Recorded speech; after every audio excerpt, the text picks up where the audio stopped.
science story, huh? These NYU scientists, I felt right. But I was so And I just thought, well, I had figured it out. It was that golden moment. Because science was on my side.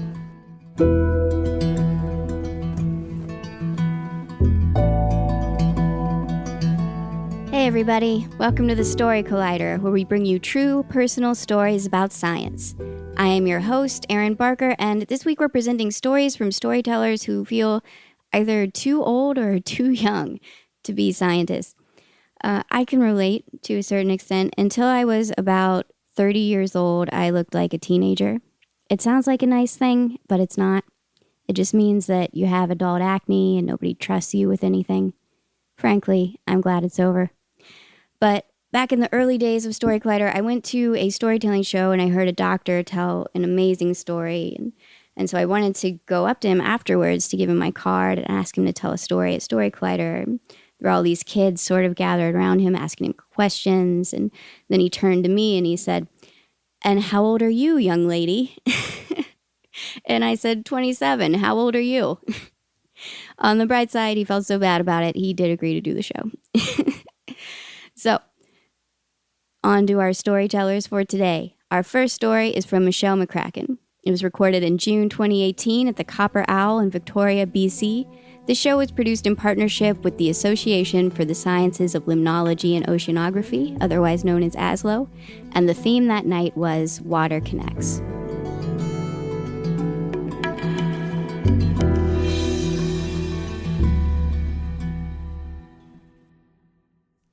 It happened spontaneously. I was sobbing uncontrollably in the women's bathroom. When I figured out that someone might hear me, I grabbed a wad of toilet paper and I ran into a conference room. I'd had this kind of meltdown before, but it was always at home, a safe place in front of my husband. The fact that this happened at the office made it even worse. Like, what's wrong with me? I should be happy with my situation. I'd gone to a top business school. I was climbing the corporate ladder at a high-tech company, managing a team of financial analysts and a big budget, like hundreds of millions of dollars. But the reality was I felt like a failure. I hated this hyper-competitive work environment. I hated feeling like this cog in a corporate machine. And I was just miserable all the time.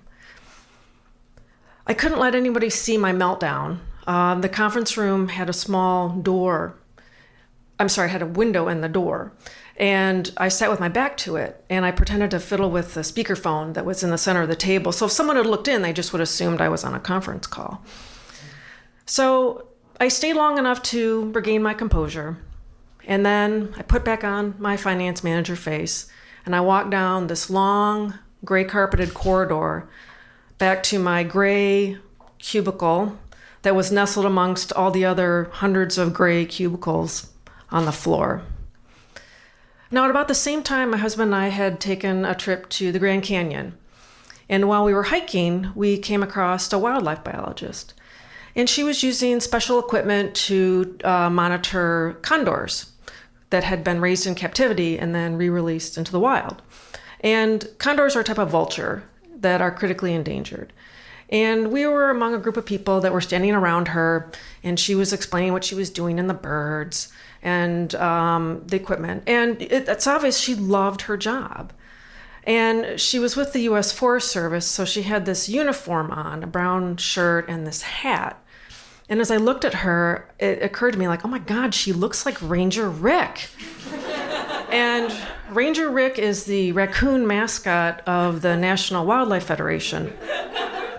And as a child, I loved animals. And I would wait every month for Ranger Rick's Nature magazine to come in the mail. And it was, a glossy magazine full of pictures of animals, and it talked about their habitat and the environment, and I loved it. And on top of that, I had all of these field guides that I would just go through all the time. I was ready to identify beavers and elk and all these great, mammals that live, in North America. Now, or I could identify them by sight or by footprint. I was really into footprints. The kind of reality I didn't recognize at the time was my family lived in suburban Detroit, Michigan. So the wildlife was basically squirrels. But seeing the wildlife biologist, I realized, like, oh my God, I could have been her. Like, as a child, I was so full of curiosity about, the world around me. And when did I become this corporate zombie? So the fact that I'd had this spontaneous meltdown at work made me realize that, I think I'm losing control and I probably need to talk to a professional about this. So I started seeing a therapist that my employer paid for. And I did a lot of soul searching, and I came to terms with the fact that I wasn't well suited for my current work environment. So I started looking for a new job. And I put a few, applications out there, but I secretly hoped they wouldn't call me. My heart just was not in it. And I couldn't get this wildlife biologist out of my mind. I felt drawn or compelled to, I really want to do something with the environment, take this path I didn't take before. And because I'd invested so much in my career in finance, I thought, oh my God, I'm having a midlife crisis. An early one, premature, of course, but it's a midlife crisis. And so I tried to put these thoughts aside, but they kept coming back. And so I went through this period of time where I was seriously like, should I stay? Should I go? What should I do? And I finally decided I would take the plunge. I would just leave the corporate life. And I made up my mind I would go back to school at nearby Arizona State University. It was nearby where we were living, and I would enroll in their conservation biology program. Now, when I told my colleagues at my employer, there was no drama. I mean, people might have thought I was crazy, but nobody said so. And the news made one of my analysts, Steve, really happy because Steve would be promoted into my job. So I'd been replaced before I'd even left. And I wasn't surprised by this because rule number one of the corporate world is we're all replaceable. So I was excited about the decision to go back to Arizona State. But at the same time, for someone who'd always had a 5-year career plan, I was kind of terrified because I had absolutely no idea where this would take me. At the time I decided to go back to school, I hadn't had any formal science education in about 20 years. So back in the days before the internet. So I thought, well, I have some catching up to do. And I enrolled in freshman level biology and chemistry classes. And that's when an academic advisor told me that I am a non-traditional student, which I learned later meant I'm old. So when I interacted with the traditional students, I realized they were young enough to be my children, and they didn't really know what to make of me. And they would call me ma'am, which, is actually quite polite and respectful. But my immediate response was, I'm not ma'am old. I mean, that's for grandmothers. And I wanted to correct them, but in the end, I just tried to, be cool, laugh it off. So I kind of found myself in this no man's land where, on the one hand, it was difficult to maintain relationships from my previous life, my corporate life, because what we had in common was the work. And when that was gone, we just drifted apart. But on the other hand, there was just too much of a generation gap to make friends with the traditional students. I expected to leave this no man's land once I started taking the conservation biology classes. I thought, I'll find people mature that are like the wildlife biologists, they're passionate about their work. And actually, that was the case. The professors and then the graduate teaching assistants you could tell when they talk about their work with endangered species, they loved what they did. And that was inspiring. And during these classes, I was learning a lot and it was interesting. but I wasn't feeling this sense of curiosity and wonder or the enthusiasm that I was expecting. And of course, then the crazy thoughts start going in my head, and it's like, oh my God, it was a midlife crisis after all. I've abandoned my career and, for these Ranger Rick memories. And I tried to tamp down those feelings because at this point, I'm kind of committed. And I thought, okay, I'll just focus on being a good non-traditional student. So, I threw myself into my studies and, preparing for an exam. And one of the classes I was taking at the time was an ecology class. And I pulled out my notes from, lectures a few weeks ago as I was getting ready for this exam. And the professor had given a talk about elemental cycles. And this is how the key elements of life, like carbon, nitrogen, phosphorus, move between land and the atmosphere and oceans.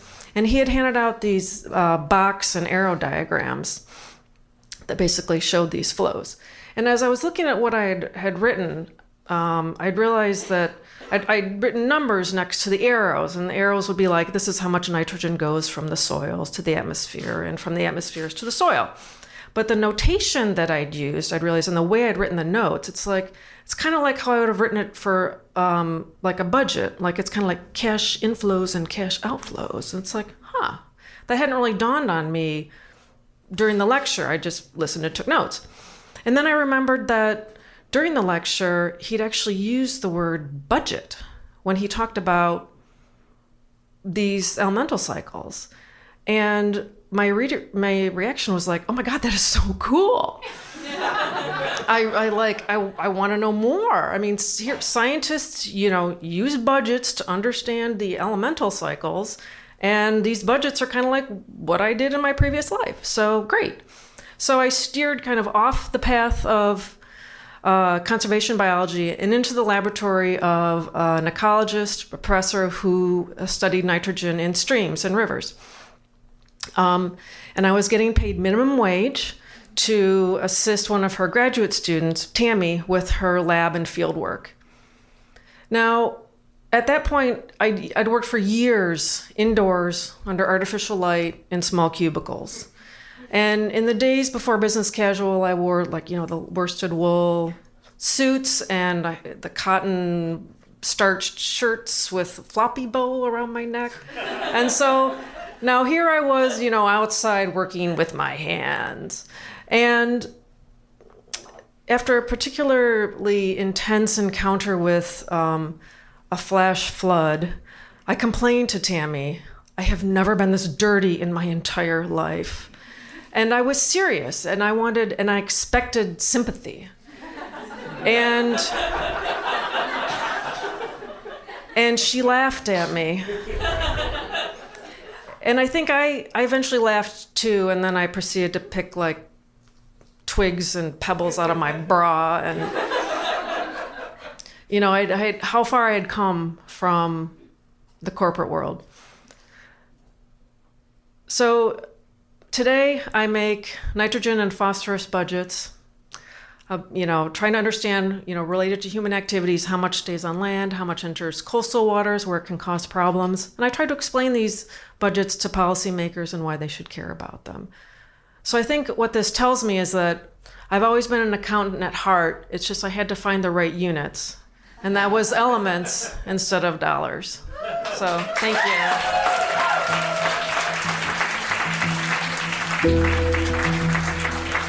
That was Michelle McCrackin. Michelle is a research scientist at Stockholm University's Baltic Sea Center. She moved to Sweden from the U.S. for the opportunity to join a new team that works to bridge the gap between scientists and decision makers in the Baltic Sea region. Her Swedish skills are limited to reading menus and navigating public transportation. Our next story today is from Ben Kennedy. It was recorded in May 2018 at Meow in Wellington, New Zealand.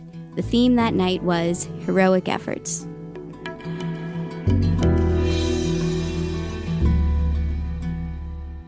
Okay, so you may find this hard to believe, but in the past, my volcano scientist colleagues haven't always taken me very seriously. Part of this is the way I look. I'm actually 42, and now that's awesome. But when I was 25 and trying to be taken seriously in the science world, this was more problematic. And I can remember going to a conference, and I'd just given my first talk, and I was all smartly dressed, and it was one of these kind of stuffy geophysics conferences. I'd been talking about bubbles and magma, feeling pretty insecure. I went back, sat down in the audience, and two old professors were sitting in front of me, and they didn't know I just sat down behind them. And one of them turned to the other way and were like, "Can you believe that kid? He looks about 12.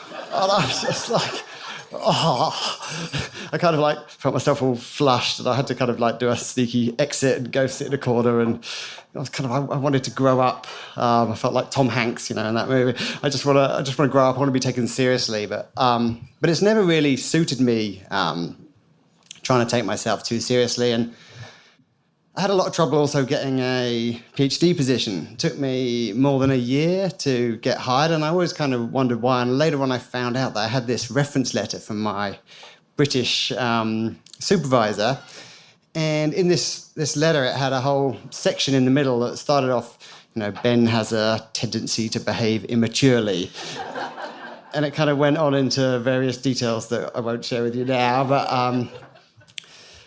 eventually I did find a supervisor who was kind of willing to, take a risk on someone who was maybe a bit immature and kind of liked to have fun with science. And I think it was that, for that reason, I really wanted to thank that old stuffy British supervisor who gave me that reference at the time that really hurt me. But it meant that I ended up with a guy who kind of valued the fun in science, and that set me on the path to New Zealand.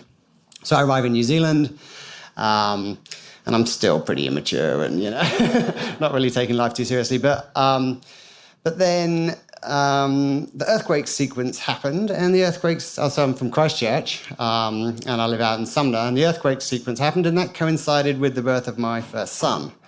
So these were two very kind of big things, and I kind of had to very suddenly grow up.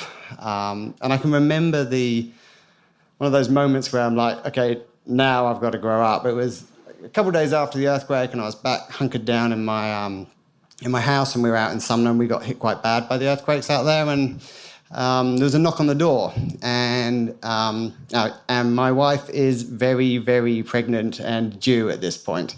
And there's a knock on the door, and there's a guy from the Red Cross, and he's just kind of going door to door. I've got some information for you. And his information was that the road out of Sumner was now closed. It was impassable because of risk of rockfall. And this is the only road out of Sumner. And, we had our birthing plan and all this, and now we're kind of trapped in Sumner. And he could kind of see my face go. And then he kind of goes, but I heard that your wife is due, so I bought you this. And he had this bag with him. He gave me the bag, and I opened the bag, and I look in the bag, and I'm like, oh shit, it's a home birthing kit.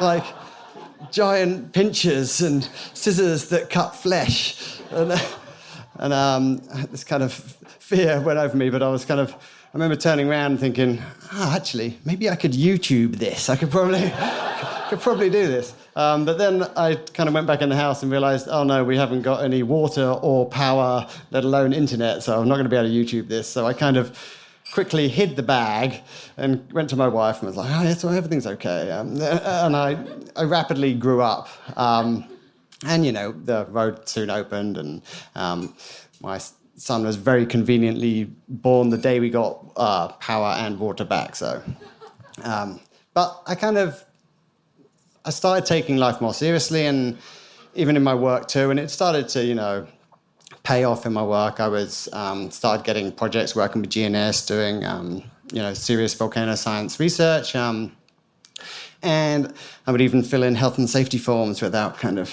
giggling or writing rude comments or whatever. And I had one trip. I was going off to Hawaii. I had to take part in a very serious piece of TV called Lava Chasers.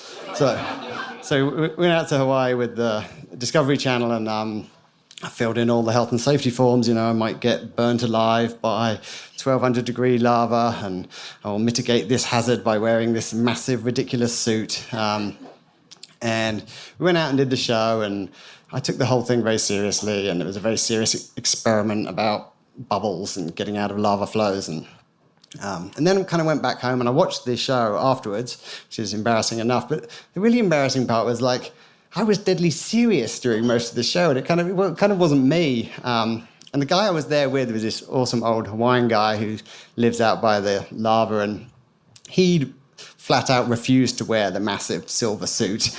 And he kind of was dressed in kind of normal clothes, but he had his, his own protective kind of thermal proof stuff on underneath. And when the Discovery Channel interviewed him, I still remember, like, they interviewed me, and I was like, oh, yes, this is very dangerous. We're doing very serious work. And they interviewed him, and he's like, even though I'm old and fat, I can still outrun that lava flow. And that was like, I was like, I want to be that guy. I don't want to be the serious guy. But yeah, this kind of side to my life. So I started to realize maybe I need to be a little, not take myself so seriously.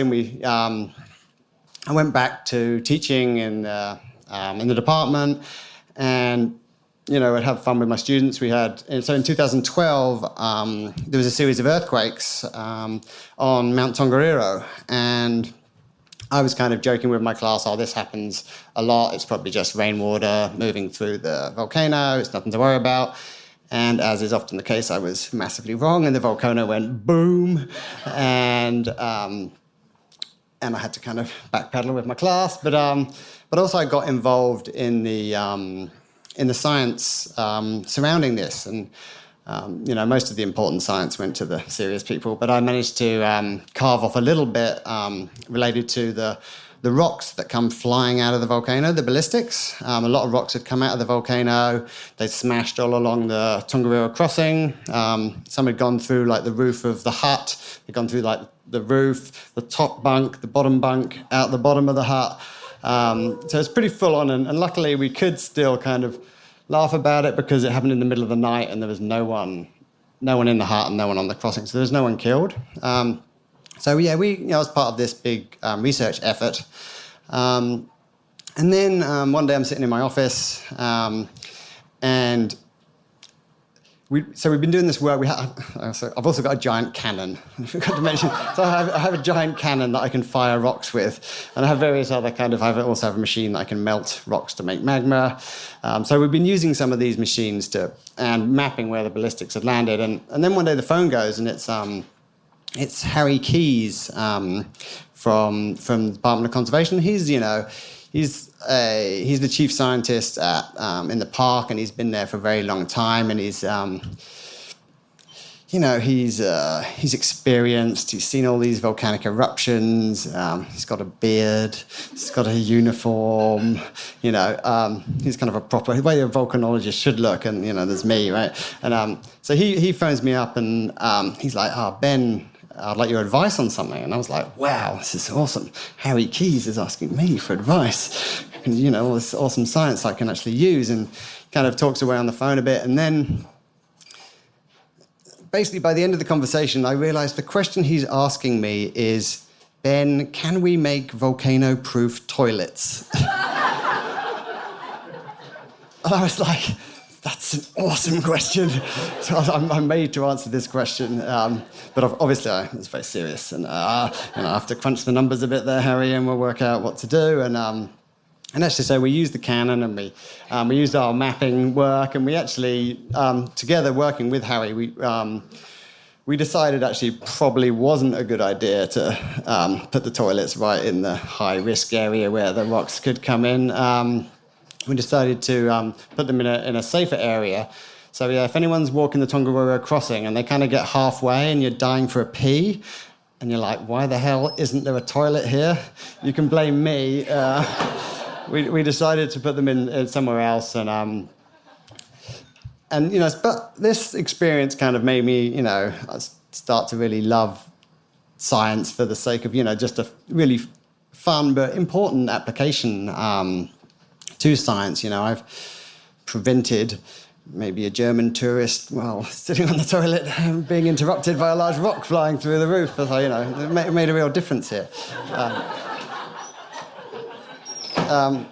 So I'm starting to have more fun with science, and my kids are growing up, and one of my students made me a very silly hat.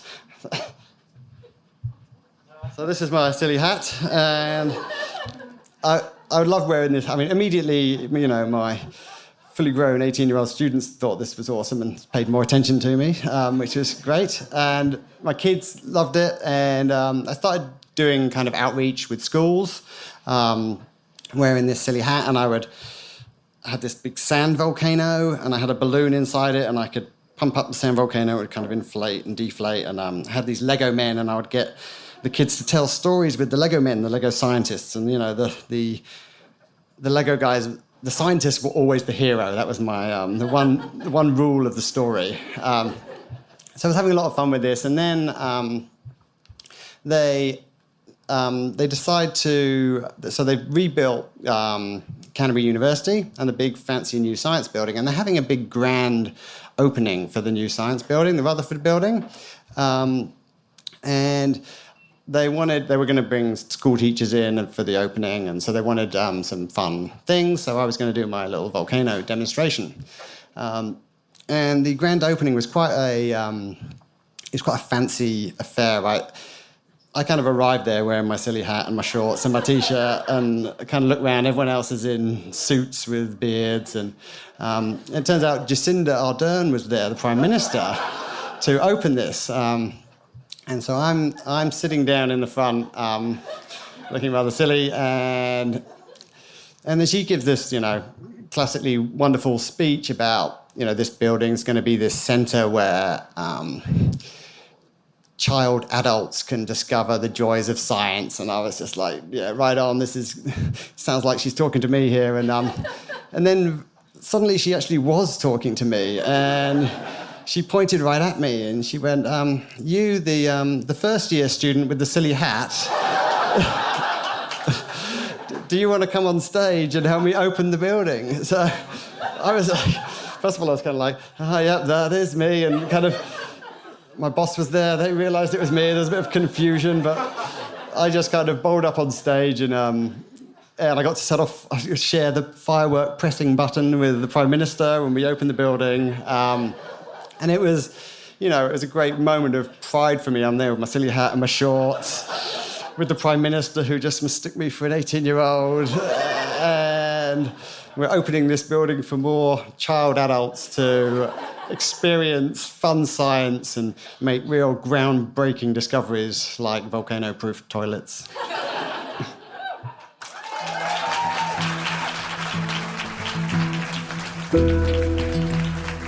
That was Ben Kennedy. Ben is an associate professor of geological sciences at the University of Canterbury. As Ben explains it, he loves rocks and working out why volcanoes erupt in various different ways. He travels to various volcanoes all around the world to collect rocks, then takes the rocks back to the University of Canterbury and does various experiments to learn more about the eruptions in which they originated. The Story Collider is grateful for the support of the Tiffany & Co. Foundation, and of Science Sandbox, a Simons Foundation initiative dedicated to engaging everyone with the process of science. The Story Collider is led by me, Artistic Director Aaron Barker, as well as Executive Director Liz Neely, with help from Operations Support Manager Lindsay Cooper and the rest of our amazing team. The stories featured in today's podcast were from shows produced by Liz Neely, Miriam Zaringholm, Caradwin Roberts, and Daisha Herbulak. The podcast is produced by Senior Podcast Editor Zoe Saunders, with help from Gwen Hogan. The theme music is by Ghost. Special thanks to the Copper Owl and Meow for hosting these shows, and to Adult Acne for keeping us all young. Thanks for listening.